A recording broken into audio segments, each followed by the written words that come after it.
Szia Erika, üdvözöllek! Hát, hogyha minden igaz, akkor most hallasz. Megérkezett a hang, nem tudom miért nem volt tegnap. Hát, gyanítom azért, mert a mikrofon nem a megfelelő helyre volt bedugva. Ö, amit most csinálni fogunk, ugye azt, amit már egyszer videóban megcsináltam, hogy a Pattengezupthoz ide, ennek a végére föl fogjuk rakni a letölthető dokumentumot. Amit ebbe a videóba én csinálni fogok, feltöltjük a dokumentumot az adminisztrációs felületen keresztül egy helyre, egy dokumentumok mappába, tehát létrehozunk egy mappát, abba beletöltjük, utána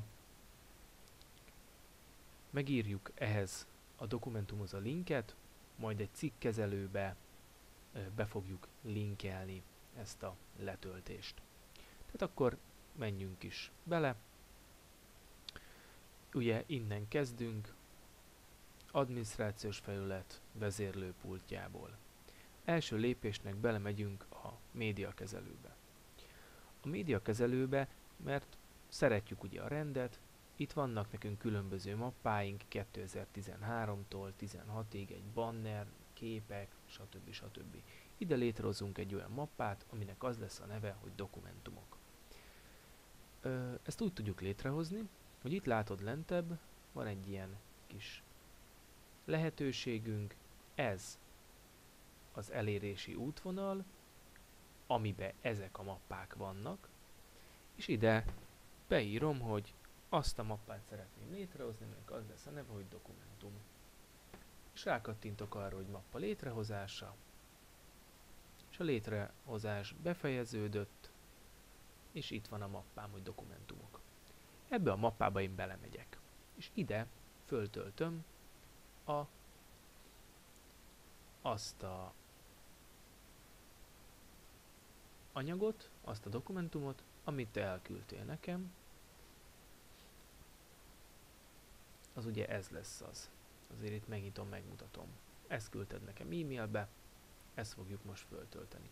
Tehát ugyanúgy töltjük föl, mint amikor egy képet szeretnénk föltölteni, belementem az adott helyre, ugye a dokumentumba, tallózás, megkeresem a saját gépemen, hogy hol van, és csak rákattintok, hogy megnyitás, és a feltöltés indításával elkezdem feltölteni a dokumentumot. Kész. A dokumentum már föl is töltődött, ezáltal ez már a weblapon. Ez, amit eddig kijelölök, ez nagyon fontos, mivel ez lesz a linkem, amelynek az elejét, illetve a végét ki kell még egészítenem egy-két dologgal. Tehát most elkészítjük hozzá a linket. Rákattintunk erre, hogy másolás, és nyitunk egy új ilyen böngészőt. Ide fölülre elkezdem beírni azt, hogy www. Pont. Ide hozzá beillesztem azt, amit én vágólapra kitettem, ez a www.gegentierlandinungar.de per image per dokumentum, és a dokumentum mappán belül nyomunk egy pert, ez mutatja mindig az almappákat, és a végére beírjuk ennek a fájlnak a nevét, ami nem más, mint a pastensa.doc. Erre, hogyha kattintok, akkor nekem már itt meg is jelent, le lehetne tölteni. Ezt egy pillanatra félreteszem. Átmegyünk a cikkkezelőbe. Így gyorsan rákeresünk erre a cikkre. Elég, hogyha annyit beírok, hogy pattern. Keresés, ide is dobott. Lemegyek a cikkemnek az aljára.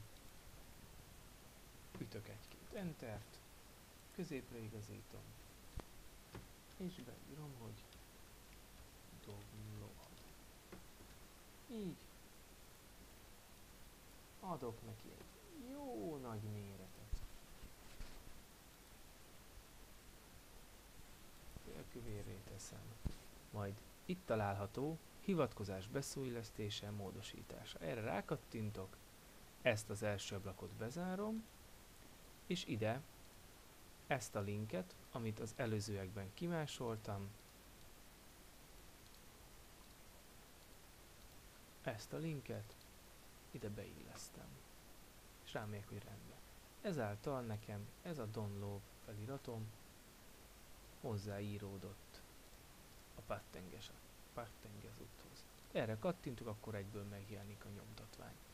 Ezt még ki tudom annyival egészíteni, hogy föltöltök hozzá egy képet erről a dokumentumról, amit előzőekben elkészítettem, green screen-nek a segítségével.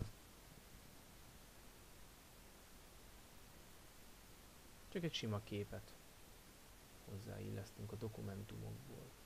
Ide feltöltjük ezt a képet, aminek az a neve, hogy kép.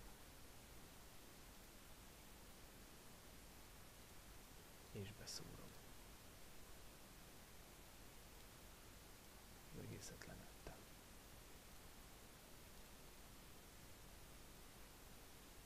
Ezáltal el is készült a... Tehát mit csináltunk ebben a videóban?